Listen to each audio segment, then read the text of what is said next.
Department of PBS, Psychological and Behavioural Science, here at the LSE. And you are here not to listen to me for very much longer, but to listen to Steve and Joe talk about their new book, Messengers. Before they do their bit, which is that Steve's going to talk for about 20 minutes. It'll feel like it's a lot longer. And a lot shorter, sorry. And then we're going to have a Q&A session afterwards. Then there's going to be a book signing after the event. And a drinks reception for those of you that need a drink after having sweated so much. So I also have to, I've been under strict instructions. See, I've got these things I have to say. I'm not normally one for formalities, but I have to do these things. One is that in the event of an emergency, panic. No, an evacuation message will be played and you make your way to the nearest exits. Don't use the lifts. I mean, honestly, I mean, what sort of messenger am I? I'm not a very good messenger for safety messages, am I? If you're unable to use the stairs, you should make your way to the nearest fire refuge point, green signs with white wheelchair image. The other thing to say is that this event is forming part of the Shape the World series. This is held in the run-up to the LSE Festival, which is a week-long series of events taking place from the 2nd to the 7th of March 2020. They're free to attend and they're open to all, exploring how social sciences can make the world a better place. One of the LSE straps lines is for the betterment of society, so that's kind of consistent with that message. And the full programme will be available online from January 2020. All right, good. I think I've done. Rebecca, where are you? Have I done everything that you've told me to? Brilliant, thank you. So let me just briefly introduce Steve and Joe. That's Steve, that's Joe. Hi. Steve is... Shall I read some of this? No. He thinks he's really clever. He's CEO of Influence at Work, and together with Noah Goldstein and Robert Cialdini, co-author of the New York Times, Wall Street Journal, and Business Week international bestseller, Yes, 50 Secrets for the Science of Persuasion, which to date has sold 1 million copies and has been translated into 26 languages. Whatever. Joe is a PhD student at UCL, focusing on people's perceptions of themselves and how their environment and others influence their cognition and decisions. His research at Influence of Work has been applied across a variety of business and public policy settings, including financial regulation, healthcare, and public transport. Brilliant. It is, all joking aside, it is a great privilege and pleasure to welcome Steve and Joe here this evening to talk about their new book, Messengers. Thank you. Steve, over to you.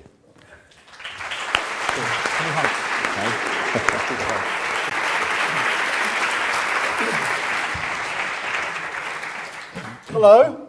Oh, no, sorry, I should say also, I did forget something. It's being live streamed. I don't know if that means, if anyone cares about that, because they can't see you. But anyway, it's being live streamed. I was meant to say that as well. Thank you. Sorry, Steve. So the cuddle was public? Yeah, people know now. Hello. Good evening, everyone. And thank you very much indeed, Paul, for this very kind introduction and wonderful opportunity to come and speak at the LSE. And I also want to extend Joe and my appreciation to the school itself for putting on this event, and to Rebecca. Thank you very much indeed for doing everything. I seem to be... Yeah. Can you still hear me okay? At the back? Okay, I'm just going to turn this off, if that's okay. I'm glad you can hear me at the back, because we're going to be talking about who we listen to. And I guess a good starting point for this is to recognise that we all like the idea, I think, of being heard more. You know, we like the idea that, our friends and family are willing to listen to our point of view, that our colleagues at work are willing to listen to an idea or a proposal or a proposition that we actually have. And we all recognise that frustration when we're not listened to, when we're not heard. And it's a frustration that can rapidly deteriorate into irritation in those situations and circumstances, and I think most of us in the room will recognize this. You know when you have an idea and you maybe go along to work one day or you go to your colleagues and you tell them about your idea and they look at you in that strange way. And they largely dismiss your idea. They say, that's not a good idea, that's not going to work at all. And then something happens. A couple of days later, maybe a couple of weeks later, someone else comes along and says the exact same thing that you've been saying for days.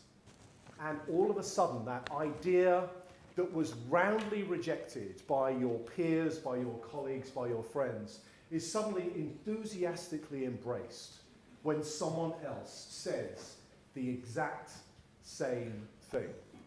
The nodding heads in the room suggest that there are plenty of you that have experienced this situation. And it, I think, largely defines this idea of what Joe and I have come to regard as a messenger effect. This idea that often what an audience will listen to, or what people believe, is not so much a function of what is actually being said, but rather a function of who is saying what is being said. Now, we live now in a world where actual truths, facts, verifiable data is freely available to us. So you would like to think that all of us would be most inclined to listen to those people that tell the truth, that have a good message to deliver, that have some facts and evidence behind what they're actually saying. But we also recognize that in this crazy world that we're actually living in, that's not always the case. There are self-confident ignoramuses out there that are often believed in preference to a considered expert. And we seem to be living now in this world where looking and sounding right appears to be as important, if not even more important, than being right. It seems to me that when we think about who we listen to in society these days, increasingly the messenger is the message. The messenger has become the message. I think there's a couple of reasons for this. One of them is this idea that when a messenger delivers a message, something intriguing happens to the audience, to the recipients of that message. Okay? They start to connect the communicator of that message with the content of their message. They start to become fused in some way. And we can find it often quite difficult, hard, to separate out messenger from message in that instance. And so what that implicates is an idea that increasingly, rather than listening to the content, the validity of what's being said, we'll use an inference, a judgment, a trait, some feature or signal inherent within that messenger, and make lots and lots of inferences and determinations about whether or not they warrant us listening to them. So a question that we want to answer in this book is, who do we actually listen to? Who do we listen to in society? And about 2.5 years ago, Joe and I started looking at this. And, you know, we're behavioural scientists, we're researchers, so what do? We look to the data. We look to decades now of social psychological research and try to determine what are the factors of the most successful messengers that most incline people to want to listen to them. And we found a couple of surprises. So the first thing that we found was we expected that there would be hundreds, if not thousands, of researchers that had been studying the universal characteristics and traits of a society's successful messengers. What we actually found was that there were hundreds, if not thousands, of researchers that were studying the fine detail of single traits, individual characteristics. But it was close to 40 years ago that the last time that a group of researchers had taken a kind of holistic view, a universal view of what a successful messenger. What are the characteristics that most incline audiences to listen to messengers most of the time? So it kind of surprised us that it's been 40 years since anyone has actually looked at this in any detail. So we did. And what we find is that we've largely concluded that in society there are two types of messenger, broadly. There are hard messengers and there are soft messengers. Okay? We'll make a distinction between the two and then we'll delve into a little bit of the detail about each of them in turn. Hard messengers are able to get their message heard. They are able to communicate successfully with their audience because they send some signal in advance of their status over their audience. Their audience look to their elevated position and status and make inferences as a result about whether or not they should believe what is then being communicated to them. In contrast, the soft messenger doesn't seek to elevate its status over an audience. Instead, what they seek to do is signal some connectedness with their audience. And they're able to do this in a number of ways that signal their benevolence, signal their connectedness. And that inclines audiences to potentially listen to them more. So let's just talk a little bit about each of these in turn, perhaps give you one or two examples, some of the research, some of the disturbing and unnerving research. We'll go for maybe another 10 minutes or so, and then we'll wait for questions. How's that sound? Good? How are we doing so far? Oh, okay. Well, then. So let's talk about these hard traits. Hard messengers seek to deliver their message effectively by first communicating that they have status. Our research suggests that they do that in one of four ways. They signal their socioeconomic position to their audience. They signal their competence. They signal their dominance, or they signal all there are signs of their attractiveness. Socioeconomic position is essentially the scientist's way of saying rich and famous people. As much as we may not like to admit it, those in society that have elevated positions, elevated richness, elevated fame, command attention. We're more inclined to listen to them in certain contexts. Largely because there's this feeling that we all likely buy into of a just world. You know, if someone has reached that elevated status in life, there's probably a good rationale for why they have. They probably deserve to. They've worked hard, they've got good skills, they've been able to effectively earn their way to that position. And as a result, we listen to them more. Okay. But this isn't necessarily always a good thing. In the book, we talk about one example of a Cantonese pop star who, on WhatsApp, claims, without any evidence whatsoever, that people that received the flu vaccine, 90% of them would catch the flu. And the disturbing thing was that their message was warmly embraced and considered credible by an audience of their followers out there. So just because people have this elevated status, it doesn't necessarily mean it is a good thing, but it's an efficient shortcut to determine whether we should listen to others. So is competence. When we see a signal of someone's skill or expertise, or we perceive them in some way to have some competence, that signals to us audiences that they have some instrumental value that they can offer us. Again, this isn't always a good thing. Perceived competence can lead to some quite strange cases, some quite strange medical cases. One of the things that Joe and I were able to discover during the course of this research was an interesting journal, started in 1975, Hospital Pharmacist, published in the US. They had a column in each of their issues where medical professionals could write in and account for some medical error, some misjudgment that had actually been made in their hospital, anonymously. The idea being that, as a result, others could benefit from this mistake, add it to their list of things to avoid, and so therefore share, in this case, worst practice so it wouldn't be replicated.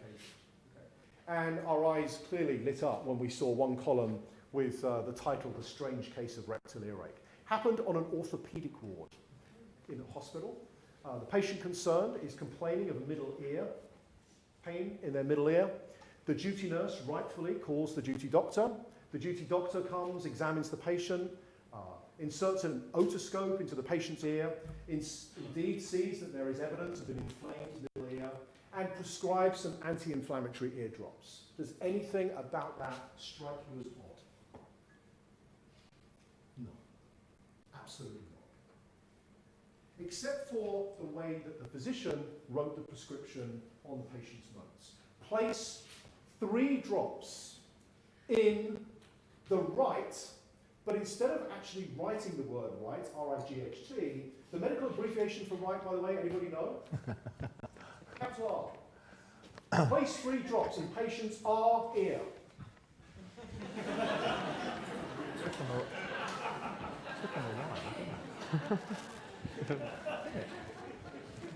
The nurse sees the prescription pad. You had it 10 minutes ago. Yeah, goes to the medicine cabinet, draws up the drops, goes back to the patient, who is duly asked to adopt the position, and inserts 3 anti-inflammatory ear drops into a gentleman's rear to cure his inflamed ear. Makes no sense whatsoever. But, as my long-term colleague, the great social psychologist Bob Cialdini, aptly said, in many cases where a competent agent speaks, what would otherwise make sense becomes an irrelevance. Briefly, dominance is the third of our hard traits. Dominant messengers seek to command their audiences. They're not interested in connecting, they're not interested necessarily in evidence. They are primarily interested in winning. What's really interesting and perhaps disturbing about these dispositionally dominant messengers is, we could ask, why in a society like ours would we want to listen to a dominant messenger? It's not like we're in the caves anymore, in the Stone Age, where we need strong, muscly type dominant characters to lead us. We don't necessarily need that anymore. But here's the rub. From a very early age, deeply installed in all of us, is this idea that to the winner goes the spoils. Toddlers, research shows, as young as 10 months old, register surprise and shock when they see, for example, cartoons where one dominant character is beaten by a less dominant one. They express shock and surprise. This is how deeply ingrained this dominant effect is. And one of the things that we actually know in terms of the contexts in which people are most inclined to listen to dominant leaders, dominant messengers, are in times of strife, in times of conflict, in times of uncertainty. Make no mistake, the dominant leaders that we have in society fuel environments of crises to serve their own messenger style.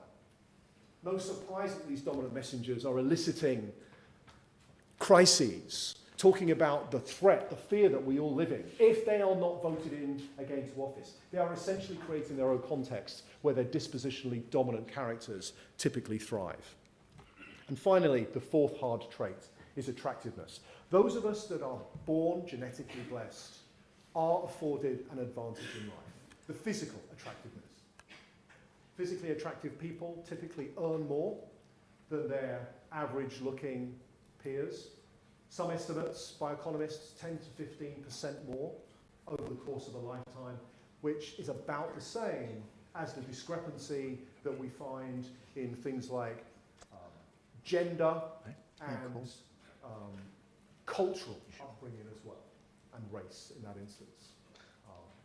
We call it the beauty premium in that instance. These are our four hard traits. If, as an audience, we'll see one or more of these traits, there seems to be some inference, some often quick and automatic response that we may be more inclined to listen to these types of hard messengers. But you don't have to be a hard messenger in order to be listened to. Okay? You can actually be a soft messenger as well. And the soft messengers are characterized by their ability to form some sort of connectiveness with their audience. Now, this chap behind me probably doesn't strike you at first glance as being a soft messenger. Grigory Rasputin was considered quite a poisonous character. The effect that he actually had on the Russian Tsar and the kingdom at the time of his life was largely considered to be pernicious and highly destructive. And so when graduate students were given a 3-page account of his life and asked then in groups to determine how likable this chap was, it will surprise none of you in the room, I'm sure, to know that he's largely disliked, and most people considered him to be an unworthy character. Except for one group of graduate students who the researchers craftily arranged for them to find out that despite all his poor behaviour, his character over the years, they actually shared something in common with him. They shared a birthday. When they were informed that they happened to share the same birthday as this particular chap here, their view of him softened somewhat. Okay, they didn't necessarily start to like him. What was interesting was their evaluations of him softened. That connectedness, even that seemingly irrelevant connectedness of a shared birthday, led them to soften their opinion of one of history's most notorious characters. That, I think, is it speaks to the quality and the power of the messenger who is able to connect with their audience. They do it in 4 ways. Messengers that exude warmth, messengers that are able to communicate some form of vulnerability, messengers who are seen as trustworthy, and messengers who are seen as charismatic, largely form these 4 soft traits of ours.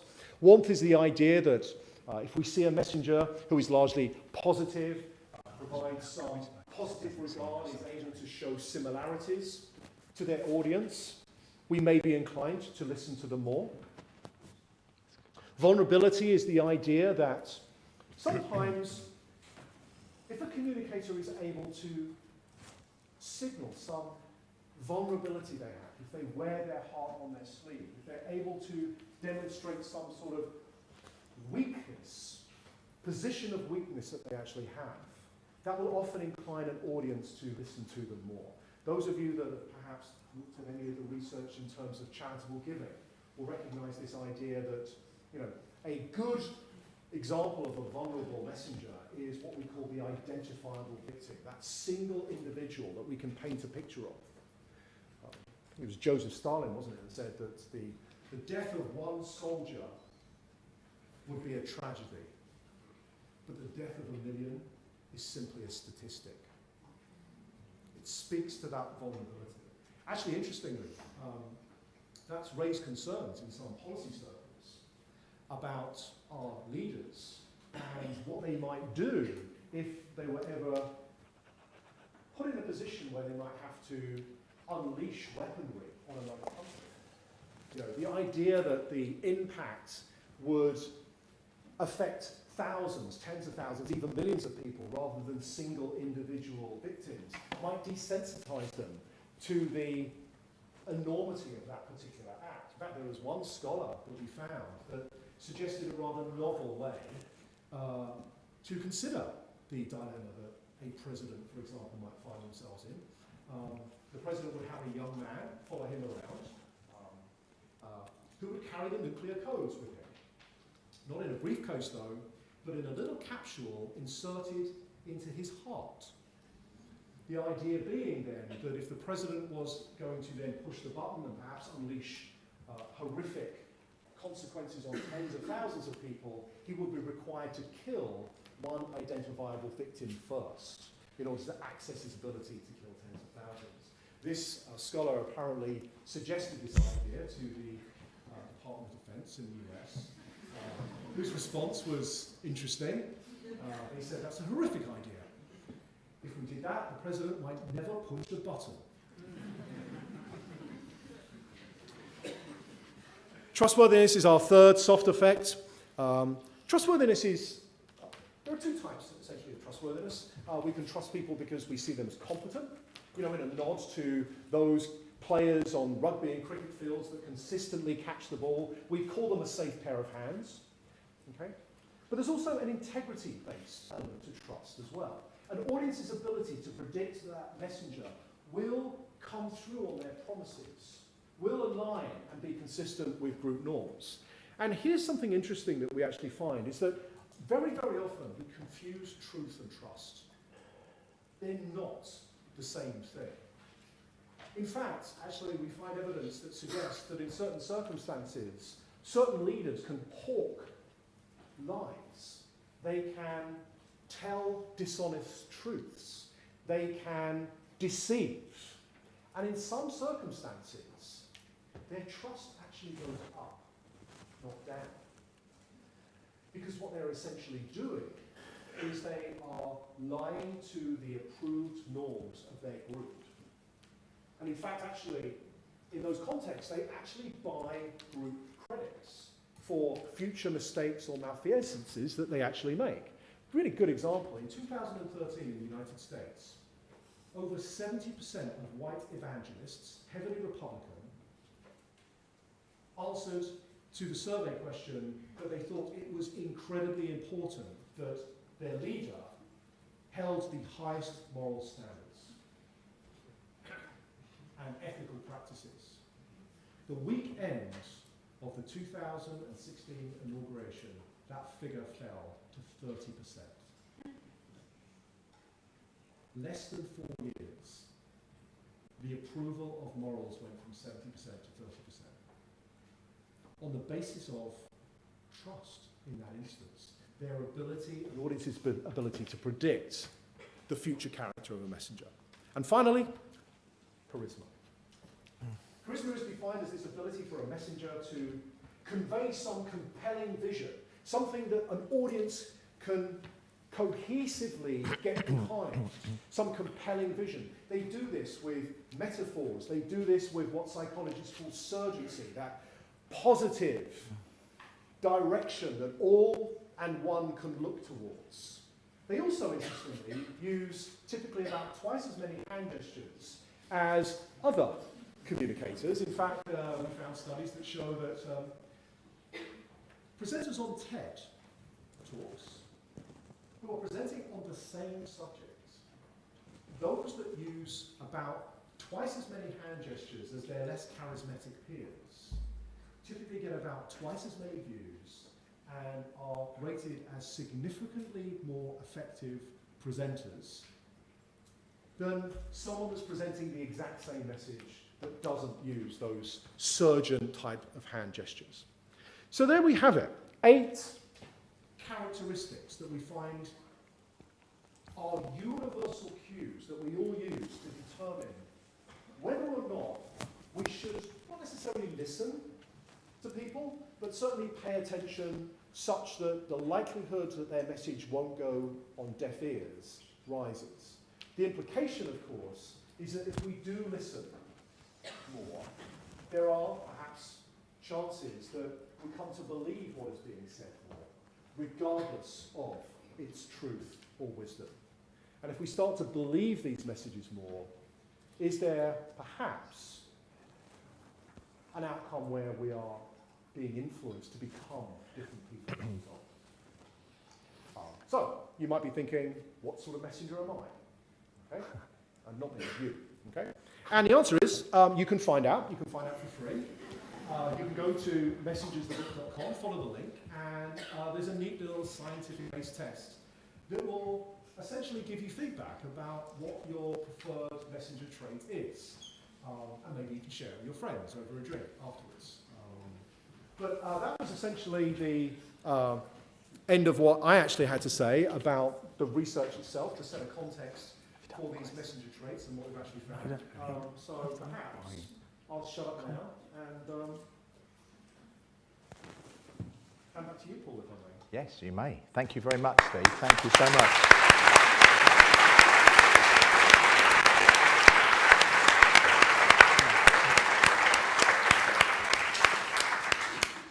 Thank you so much. So we will open the questions up to the floor in a second, but I'm going to take the chair's privilege first and ask a couple myself. First of all, I just wanted to get some clarification of the distinction between the hard and soft messengers, because the presentation suggested that they were almost like mutually exclusive. I just wanted to get a sense of how much they're complementary or substitutable for one another. And maybe in the context of charisma, because it kind of felt like it could be on either of those lists. So I kind of wanted to get a sense of the boundaries between them. And yeah, no, I think it's a really good opening question. And it's one where we actually considered putting it in either, because the research shows that charismatic people are able to lead. They are seen as having gravitas, and they are essentially the leader of this collective vision that they put forward. But it binds people together, and they are seen as part of the group. So essentially, they embody both sides. There's a yin and a yang to these messenger traits, and those who can essentially, come across as high status while also expressing warmth and connecting with their group and connecting their group are seen as charismatic. Now, mostly we focus on messenger traits as in how you make inferences and try to avoid message characteristics, but in the charisma chapter as well, we do go into a few, and as Steve mentioned, they're very good articulators. They use metaphors and other linguistic devices like that. And you can actually see in the US presidents, those that use more metaphors in their inaugural speeches tended to get voted in for longer and do better in their presidency, which is quite amazing. So yeah, I think it does fit into both, but otherwise we would have had 5 and 3. So you can't have 5 and 3. It's just, that's a very good reason for having 4 and 4. But in terms of the relationship between the hard and soft, I mean, to what degree do you see them as complements or substitutes for one another? I mean, do I specialise in being a hard messenger at the expense of a soft one? Do I have some balance between them? How would I kind of optimise being an effective messenger? Yeah, certainly context is important. So context matters, yeah, we know. Yeah. By the way, stole your line. But no, seriously, I think if you're in a kind of leadership role, you're trying to inspire confidence in others, you need to seem confident. And if you are, talking to a friend who's just broken up with their partner, then you're not going to have that same kind of demeanor. And that's where a softer characteristic or style is going to kind of be more effective. And I think it's true in many situations you can think of. Caring professions we typically associate as softer messengers, and for good reason. It's a role in which that helps. Yeah, okay. But I think that, what's interesting is you're exactly right. I mean, this context matters, and it matters a hell of a lot. And you even see that in recruitment of executives in organizations. So, those organizations that perhaps are going through some turmoil, perhaps their stock price has reduced, there are perhaps lower levels of psychological safety amongst their staff. There's an uncertainty about the health of the organization. Boards are disproportionately more likely to appoint a hard, dominant type of executive in those roles.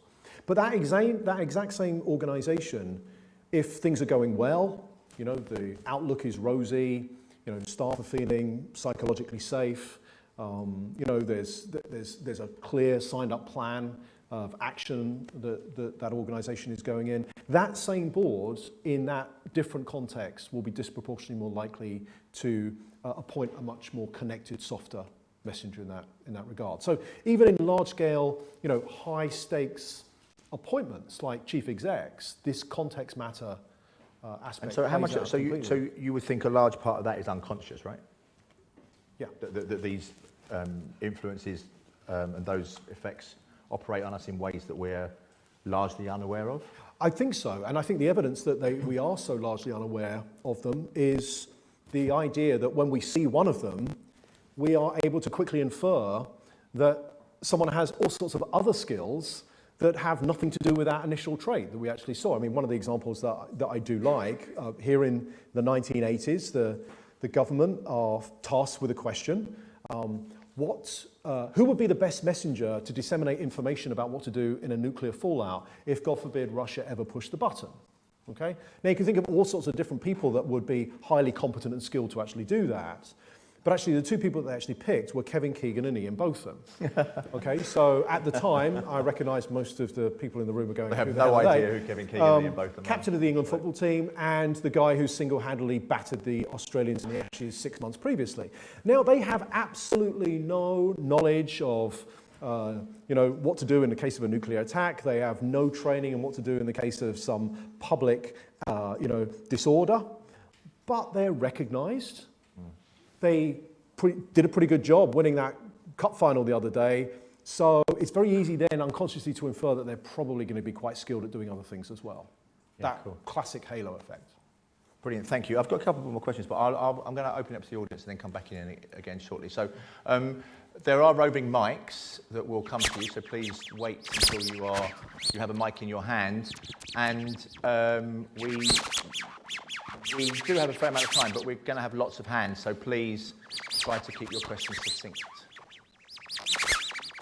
Wherever you want to go. Yeah, you choose. You choose. You can see the hands. Pick a hand. There's lots of them up already. Then I don't get blamed when you don't get asked to speak.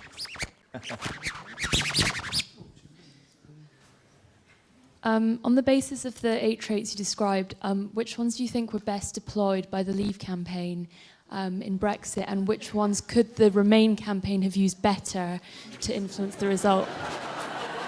Good question. So, yeah, I owe you £1. You said it was going to be the first. I said it was going to be the second question. I thought Brexit would be number 2 question. Joe? Well, actually, I'm very happy to answer it because we have data on exactly that. So Steve and I have actually been collecting data on how Leavers and Remainers rate the current politicians who are being put forward for Prime Minister on each of these 8 traits. And we find quite a remarkable pattern, which is that Nigel Farage and Boris Johnson, so the real Leave campaigners, are rated in a very similar style. So they are high on socioeconomic position, dominance, and then it really varies between, and charisma is the other one. And then it varies depending on whether you're Leave or Remain. So of course, Remainers see them as highly incompetent and not at all trustworthy, whereas Leavers the opposite.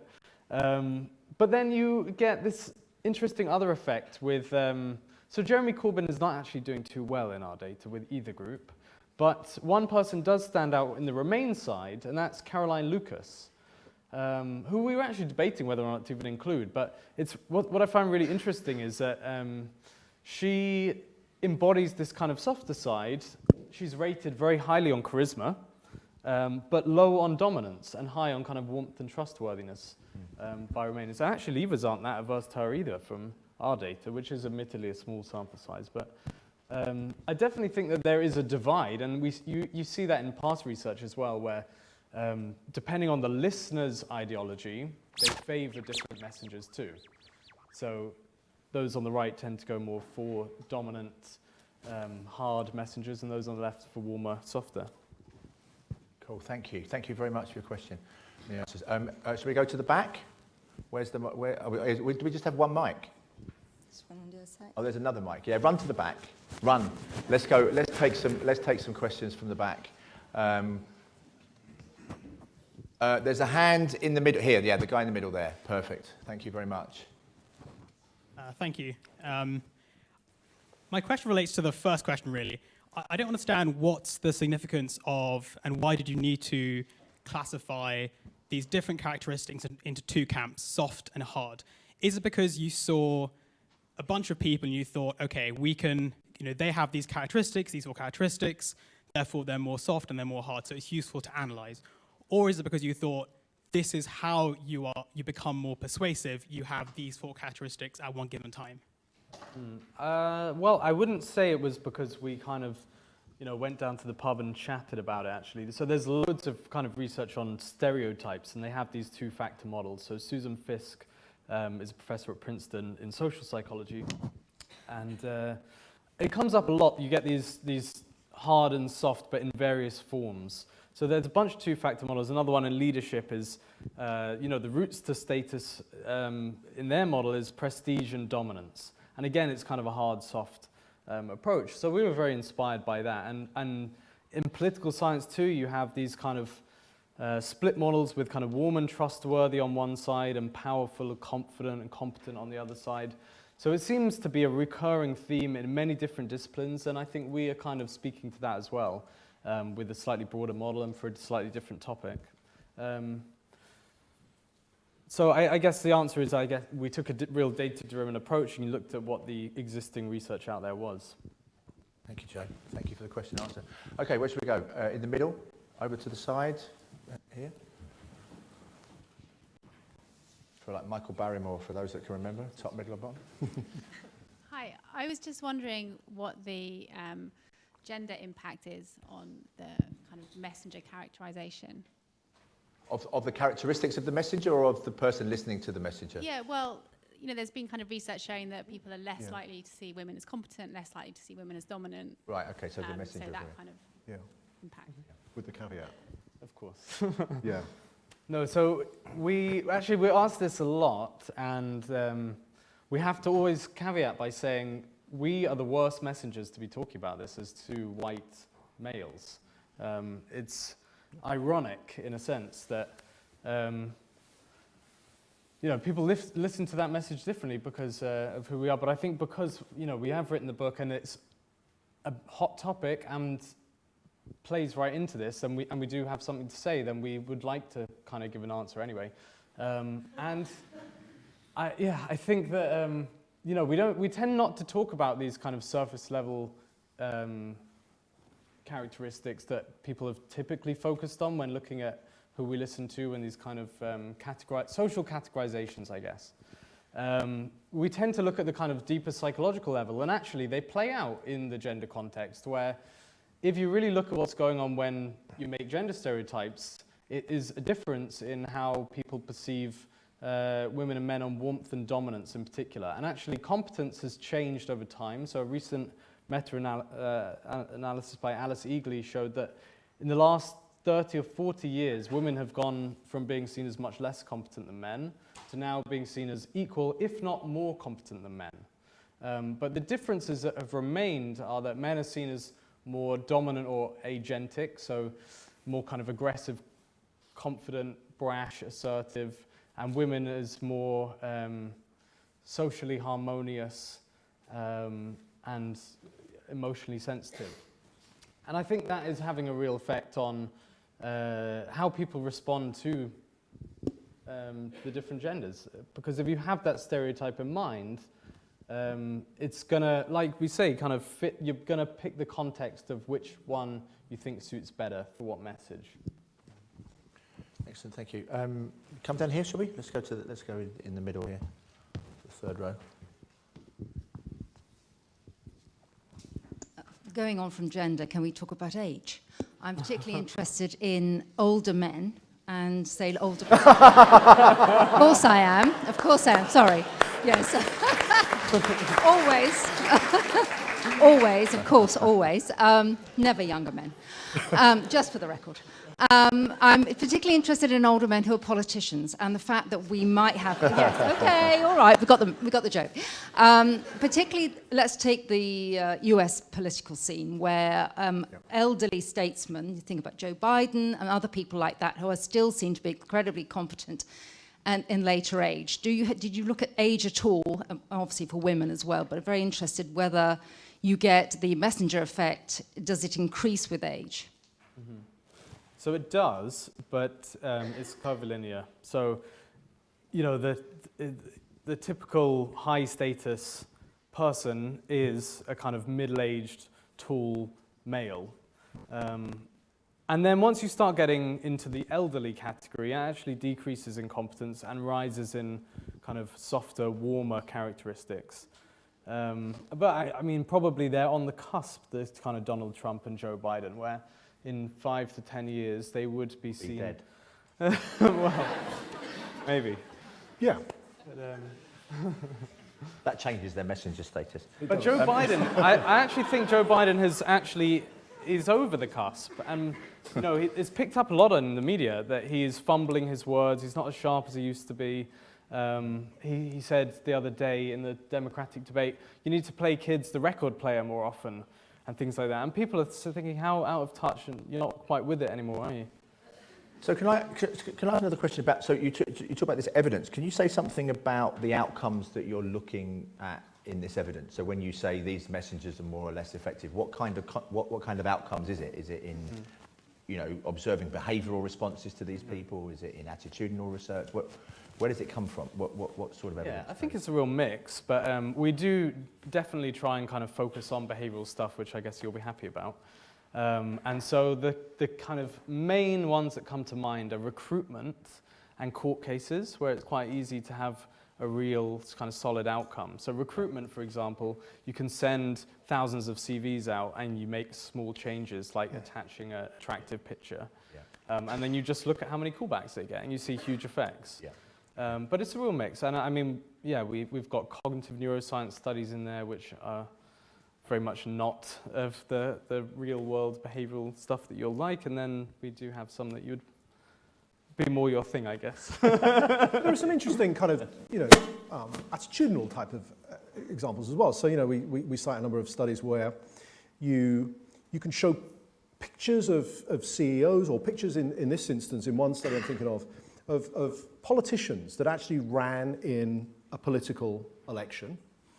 And you show these pictures to individuals that couldn't possibly know who these individuals are, and simply ask them, just based on this 2 or 3 second, you know, glance at their image, who looks like they were likely to have won the election. And the correlation is pretty strong, actually. So people from other countries that don't know these politicians can predict far better than chance, just on the basis of an image, who is going to be the winner. Now that sounds kind of surprising. The really surprising thing is that some of the people that are shown these pictures are school children. Mm.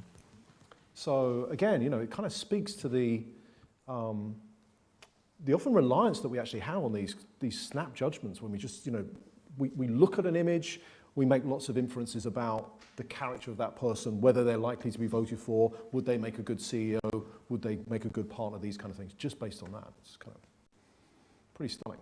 Mm. It is. Let's take some more questions. Where are we? There's a gentleman just in the front there. Excuse me. No, sorry. Excuse me. You don't get to choose. Okay. Who do you want to choose? Well, it's just the gentleman in the front there, there we go. Just to your left. Yeah, yeah. Who's had his hand up for a while. You caught my eye. My name is Paul Hudson. I'm 81 years old. For the previous question, I don't know whether I'm too young. In fact, it'd be of interest.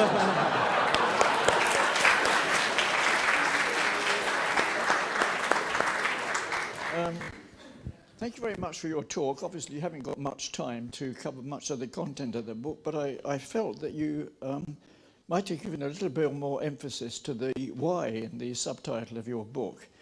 I was attending a Gresham lecture a couple of nights ago given by a professor of psychology, and he illustrated his talk about the nature of the topic and about the nature of the audience. And in particular, he and some of his colleagues had done a survey on people's attitudes to whether they believe in climate changing and the world generally getting warmer or not. Mm. And what was crucial in their examination of these responses was that people who are very scientific or philosophical bent of mind were inclined to be convinced by the arguments. Otherwise, the people who didn't believe in climate change tended to be people who were very optimistic without giving any reasons. For example, it'll all work out in the end. And this, of course, is typified by people like Boris Johnson, to some extent President Trump, who both have a reputation for putting their mouths into gear before engaging their brains. Well, no, I accept that. I mean, so the why in this set of research in this book speaks to the fact that sometimes we're asked to answer questions that we couldn't possibly know the answer to. You know, will Brexit be good for the UK? Who would make a good president? Is this a good school for my children? Is it not? Should I study this subject? Should I study that? These are incredibly difficult questions to answer. And when we're not in a position to predict the future, or there's questionable evidence, then we'll often use these traits as kind of proxies to decide who to believe. That's the why in this. Yeah, good, thank you. Where are we going next? There's a hand down the front here. It's been very prominent for a while. Let's you have a prominent hand, by the way. That's far I don't know what that means. Okay. I'd just like to know what you think of the effect of familiarity in this process. So we're all inclined to trust and believe a person who we know personally and like in particular, rather than, say, an expert who's more remote, who we don't know personally, even though we know they're better qualified to address the question we want an answer to. Yeah. And also, certain people in that position have an ability to make us think that we know them as well. Yeah. And that is a very sort of powerful weapon for a messenger to have. And with the rise of social media as well, that's becoming even more powerful. There's these sort of remote presidents and can sort of actually step into people's living room and be a sort of a friend almost, or like to try and make us believe they are anyway. Yeah. So I was going to say, so that was a question I was going to ask. So we, as you know, we wrote a Mindspace report. I was about to say, yeah. And so we had what we thought were three main effects of messengers: expertise, trust, and similarity. And the expertise and trust is in there. Yeah. How does the similarity play into the? Well, I think the similarity fits into the warmth aspect. But I mean, essentially, the question that I think I'm hearing being asked here, which I'll start to answer, and then I should defer to Joe because he actually led the study, was in those instances where you have a choice of listening to someone who has expertise or someone who has that similarity or familiarity, if that's a boxing match of sorts, of messengers, what actually plays out and who triumphs in that instance? And shall I make a start and then, or do you want to go straight into it? No. Yeah, okay, so imagine a situation, you go into a laboratory and you see a screen, and on the screen is a shape, okay? It's an unfamiliar shape to you, and there's a question that comes up, and the question is this a BLAP, B-L-A-P? It's a made-up word, and it's a simple yes-no game, It's a coin flip, okay? And if you get it right, you might win. If you get it wrong, you'll lose. But, if you do the round 10 times, you're going to largely come out as an average. And then you're informed that or you find out there are other people playing the game that are essentially experts, okay? They, instead of getting the question right 50% of the time, the coin flip, they get the question right 80% of the time. So what do? Well, the obvious thing to do is to delay your response for a second or two, follow the expert. And that's what largely people do. But then you add an interesting twist, and perhaps this is where you should take over, I think, and add this similarity-familiarity twist to the experimental setup. So while they're answering ththese questions about BLAPs and seeing other people answering them, they're also shown political questions. So we ask them things like, if there was a wall built along the southern border of the US, would that reduce violent crime? And they give their response, and then they see the other person's response. And we programmed the algorithms to essentially give them the same response or a different response 80% of the time. So if I say, no, I don't think it would reduce violent crime, I'd see one person agreeing with me 80% of the time, I'd see another person disagreeing with me 80% of the time. And what we did was we kind of combined the two. So you had somebody who was very accurate at the task and similar, and people like that one a lot. And then you have somebody who's very accurate at the task but dissimilar to them politically, and they like them a lot less. But what was kind of interesting was that somebody who was not good at the task but similar to them politically was rated kind of favorably, and in fact more favorably than the one who was more accurate but dissimilar to them politically. So more favorably in terms of then you choosing what they chose. Yeah, as so well. they would choose So to hear their advice. Yeah. Behavioural responses, Yeah. You follow the familiar person, and you almost pay a price for being wrong. Yeah. Wow. And actually what we find is, in that instance, so we measured their perceptions of these people's competence and similarity. And they could kind of guess which ones were similar to them Yeah. and which ones were dissimilar. But then that interfered with their ability to assess competence. So actually they thought, even though they'd been presented with all the evidence they needed to know who was the expert in the room, that those who shared their political views were more competent than they actually were, and those who disagreed were less competent than they actually were. Cool. Yeah. And unnerving. Yes, I mean, I suppose it raises the question about why, you know, I mean, there must be, we would suppose that there's some good reason for being stupid, right? I mean, there would be some evolutionary advantage to it, there would be some historical basis on which that would generally get you the right answer rather than the wrong one, right? So, I mean, do you have any kind of sense of where that might come from? Well, yeah, I think a lot of these are clearly evolutionarily adaptive in certain ways, and especially if you consider the kind of context that our ancestors grew up in, cues like physical strength and height kind of make sense as being good indicators of somebody who you should kind of value and trust and respond positively to. But I guess in the modern day and age, then they're not always as useful as they once were.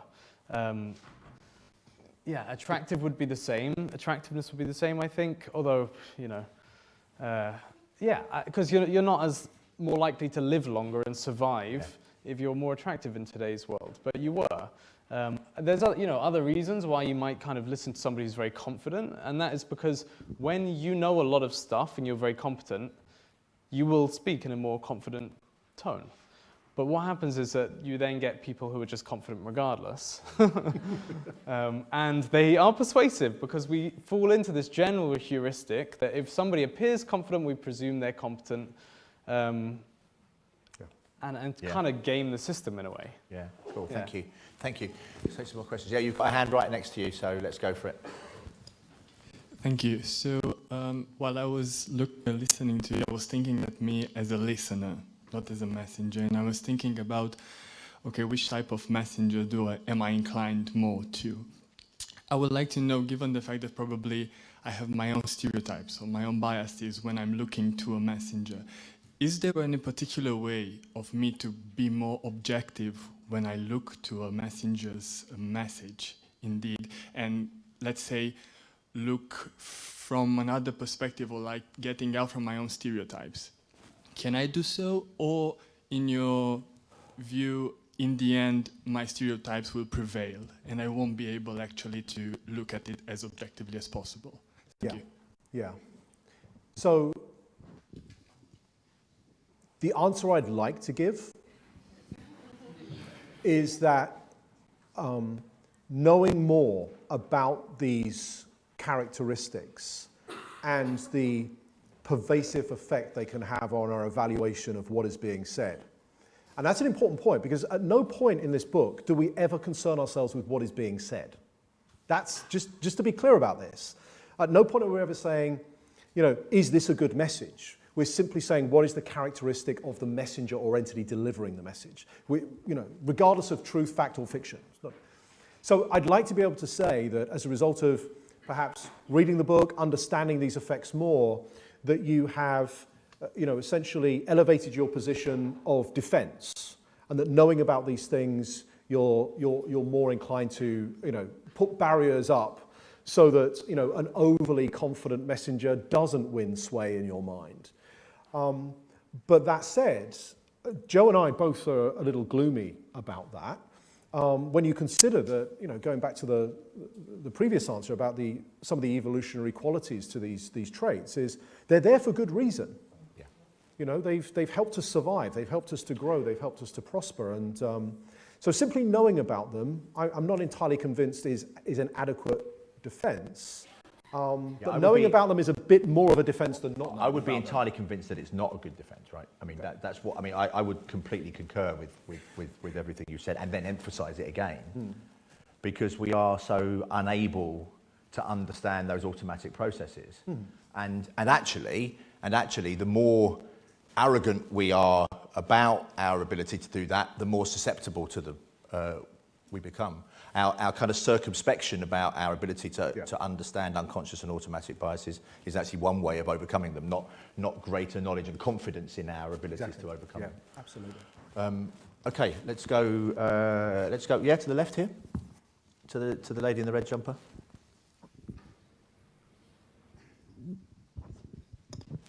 Hi, my question is about behavioral outcomes as well. I know you have not looked into the message effect, but in marketing literature, basically research on persuasion and virality and social contagion places more emphasis on the message more than the messenger. So do you think if we move from listening to believing and becoming, the message would interact highly with the messenger? Yeah, I mean for those of you that don't know, I have a long history and partnership with Robert Cialdini, the renowned social psychologist, who wrote the book on what to put in the message. You know, how you frame or convey a message that increases people's assent to it. So the message from us here is not that the messenger prevails over the message. There are those two components. But one point I would actually make, and it's something that I don't think I can, no, I can't think of, unless Joe you can help me here, a particular piece of evidence research that would actually support this. But it does seem to me, and I think largely I would expect most people to recognize this, is that we are just exposed to more and more messages every single day. The idea that we, from the moment we wake up in the morning to the moment that we retire in the evening, are able to pay attention to all these content-laden messages that are actually delivered to us, however persuasive they may be. And in that instance, probably there's an evolution of message effect there as well. You know, the more emotively laden messages are more likely to be more effective. But often, you know, what we're finding is regardless of the message itself, these characteristics, the individual, the entity, the platform, the social media network, the news network, whoever it may be, that is the message, are increasingly prevalent in our decision making about what we should and shouldn't believe in that instance. Can you say something about messengers that aren't people? Because it feels like we've had a lot of conversation about people. We have messengers through delivery channels online, or through robots or AI, or through other. Yeah, so there was a recent book called The Human Brand, and actually they applied social psychology about person perception to brands, and actually you can do that. So you see brands much in the same way that you kind of stereotype humans and make these same judgments about them. So you have your kind of warm, fluffy brands, and then you have your kind of harder, unlikable, high-status brands. And I think Google is really trying to, I think they're a good example of one that has managed so far to do pretty well at staying in the sweet spot, where they're seen as very high status, but also kind of friendly and fluffy and warm. Whereas Amazon is the kind of more typical high status but negatively stereotyped one as well, where similar to kind of bankers and lawyers who get a bad rep for earning a lot of money and we don't like them, we feel this kind of envious hostility towards them. I think Amazon is in trouble, even though on the surface they seem very similar, and it's kind of a good question why, and I'm probably not the right person to answer that. But the social media channel thing is interesting as well. So we found Sunil Arul is probably one of the leading researchers from MIT in this idea that. So what's interesting about bots is that they disseminate fake news, but they disseminate truthful news as well, and there's little to distinguish. It's the human driven platforms that actually disseminate fake news.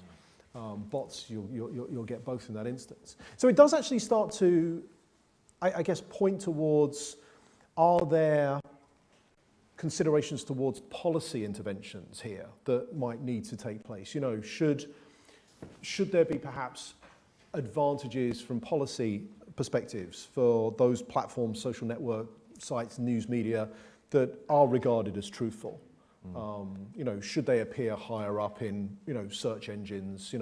Should we have maybe in the same way as we have traffic light systems for food to tell us what's good and bad for us and indifferent, could you perhaps do that for these kind of non-human platforms and entities as well, so that we are being exposed to information and messages that have some credibility? Cool, thank you. Any more? Yeah, let's go to the back, and then we'll come over this side. Thank you.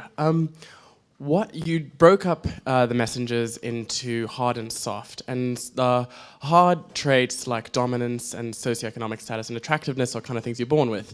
But on the soft side, like being vulnerable or being trustworthy, those are more learned behaviors, maybe. So what are the types of people, maybe on the outliers, who are really effective at being a soft messenger? Like, what are the experiences that lead someone to become really good at that versus more of a hard messenger?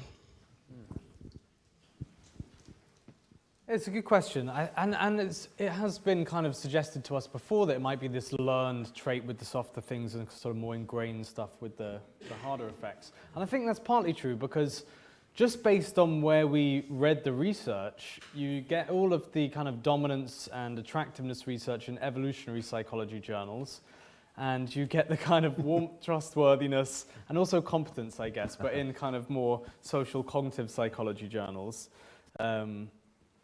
And I think it does speak to the kind of processes that are going on there. So what, I guess the question was, what in your life would make you become more warm and trustworthy? Yeah, I think, well, like all these things, it's going to be kind of a mix between genetics and environment.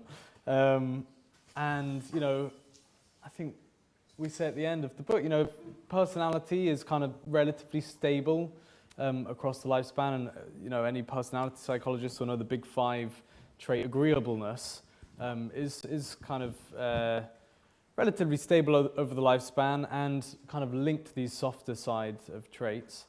Does increase a bit with age, though, right? Agreeableness? Increases? With age a little bit? Oh, yeah? I think so. Okay, I've not seen that. I think some of the evidence says, I mean, it's weak Right. effect, but I think a little bit of an increase. Sorry, I didn't. No. I'm curious. That's to know, interesting. but- There's a kind of like meta answer to that as well, isn't there? It's just so far as, if, whether you're going to essentially turn out to be a softer messenger in life might be determined by who the messengers were that you actually listened to earlier in life. Yeah. In that instance, yeah. Yeah. Okay, let's go over this side. Pick a hand.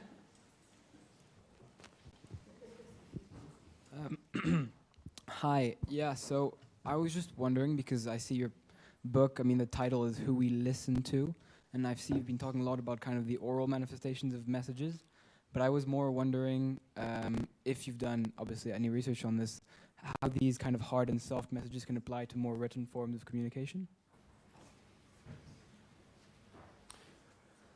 Yeah. Okay, so there is one example that I can think of, and it concerns the organisation's annual report, which is a written document. And I can think of a couple of studies actually that have essentially counted up, having reviewed a company's annual reports, the number of references to the CEO or the chairman in the report, and the number of pictures of the CEO or the chairman or those. That strikes me as perhaps a signal or some sign that there's perhaps a couple of dominant characters in there that feel the need to have their face published throughout.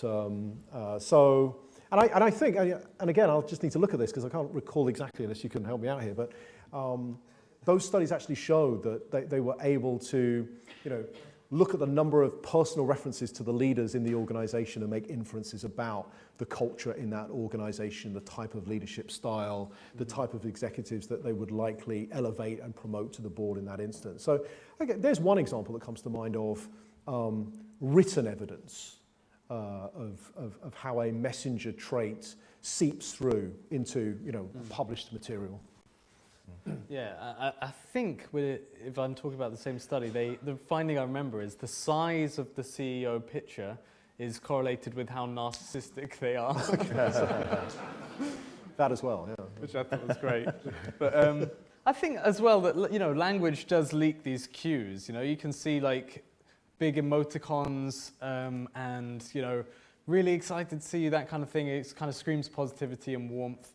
And actually, I have seen some data from, I think they call it computational psycholinguistics, which shows that actually there are gender differences there. So women are more likely to use emoticons and exclamation marks, and men are more likely to swear and that kind of thing. And you know, it's indicative of something about the messenger there too. So you are making inferences from these kind of signals, I think. Okay, we've got let's come to the front here, and this hand has been up a while. I'm going to take another one from the back of your choice afterwards, and then I think we might start wrapping up. Yeah, okay. I think I'm sensing the heat is now starting Pretty to warm. It's pretty warm. really significantly take its toll on us. On me, and a drink beckons very soon. So let's take another couple of questions. Are there any examples that you can share for the average person to become a better messenger tomorrow, maybe, or also in the long term? Yeah, okay, I'll give you one. It refers to the trait of competence, and I can cite a small-scale field experiment that I led here in London, and it concerns the impact of having your expertise introduced by someone else, a third party, in the moment before you make a suggestion. And I want to give you an example, because how many of you go to meetings, just out of interest, and have that experience, you know, when you sit in a meeting full of strangers, and there's like 6 or 8 or 10 or 12 people in the same, and someone turns around and says, well, let's start the meeting by going around and introducing ourselves. You've had that experience, yeah? The worst possible start to a meeting. It's a ridiculous way to start a meeting if you think about it logically. So the first is, you're required to now tell a group of strangers the reason why you're in a meeting room and why you might be better than them. Awkward, okay? So invariably what people do is they largely introduce themselves in a way that provides no more information than what could be reliably presented on a business card. Hi, I'm Paul from IT. You know, that's what you're going to get. So that's the first thing. The second thing is, it doesn't really matter what you say because no one's listening. And the reason that no one's listening is, if you know that you have to, there's a thing in psychology called the next in line effect. Essentially, it goes something like this. If you know that you're about to perform, your internal focus is so concentrated on what you are about to say that you are oblivious to everything else that's actually going on in the room. So you're not listening to anyone anyway in that instance. So for those two reasons, it's a ridiculous thing. The recommendation, and back to how you can improve and elevate your influence in this instance, is the person in the room who calls the meeting, or one of your sponsors, whoever it may be, should do the job of introducing the person in the room and why they are an expert. For a couple of reasons. The first is, all those barriers of having to elevate your own competence go away. It's easier when it comes from someone else. The second thing is, it's actually, kind of interestingly, it's a good leadership quality because you're actually providing labels for people to live up to. You know, if I say that this person in my team is an incredibly qualified, well-experienced individual that's got, you know, great qualities to bring to this particular program and project, I'm largely setting him or her up for actually delivering on that in that instance. So my advice would be, find an advocate, find someone that's willing to toot your horn for you. It's incredibly important, and I think that's something that can be done legitimately, can be done ethically, it's entirely truthful. And in our studies that we actually showed, we even found that we could boost the credibility of estate agents by doing this. So what more evidence do you need? By someone else doing it? Yeah. Yeah. And interestingly, the person in the study happened to be the person that answered the phone. Yeah. So they arguably had something to gain from the interaction as well. Yeah. So if we can do that for real estate agents, there you go. Okay. So my name is Yihan. Thank you for your talk. So insofar we've Where are we? Sorry. Sorry? Okay, hello, sorry. Hello, yeah, got you. So insofar we have assumed the messengers to be human beings. So what are the implications of your research for the design of voice interface like Alexa and Siri? For Siri? Yeah. Well, no one ends a conversation with Siri with, you take care now, do they? So there's the warmth aspect in that instance actually goes, but yeah, I mean, I think that would be You know, I guess the question is, do you want your kind of Siri or home automated robots to kind of signal these traits? Like, do you want a nice warm voice? And probably people do. I mean, these, you know, from what limited research I've seen on that, you know, those kind of home automation systems that have a nice calming voice are actually favored more. Again, you're not going to like it. It's attitudinal research with self-report ratings. Yeah, but yeah, I'm sorry I can't answer more on that one, but it's just, yeah, slightly outside my field. It may be a gap. It may be a gap. And it may be that some of these qualities can be applied to debiasing other, you know, instances like recruitment, you know, biases, you know, are likely to be more inclined and favorable to an attractive candidate. You know, we could probably use some of these technologies in that instance to debias some of the recruitment processes. But more research is needed, I guess. More research is needed. What a lovely place to finish in an academic institution. More research is needed. I love that. You're welcome. It speaks to my heart so much. So, listen, thank you. First of all, thank you, the audience, so much for having been amazing. Your questions were succinct as I asked and really quite interesting in the American way of saying that. Steve and Joe, thank you so much for this evening. I will reiterate again, there are books on sale outside. They will be signing them. The Perfect Messengers for the Messengers book. And then there is a drinks reception for those that wish to stick around. Thank you all very much. Thank you, Steve and Joe. Thank you.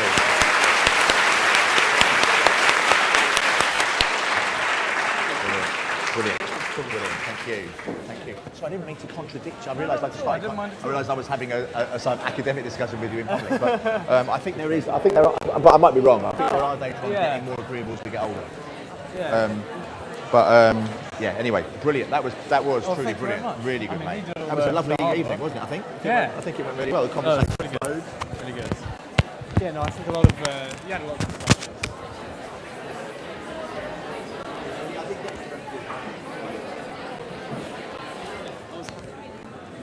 Because it was an awkward one.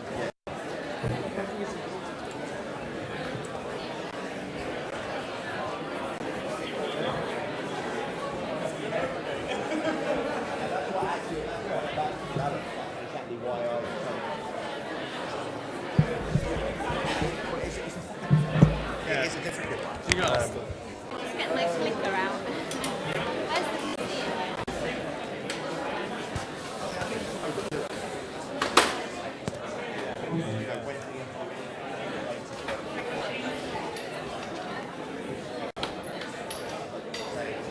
Well, on the balance of everything, we would like it to be effective or not. No, so actually I really agree about like the overdoing it.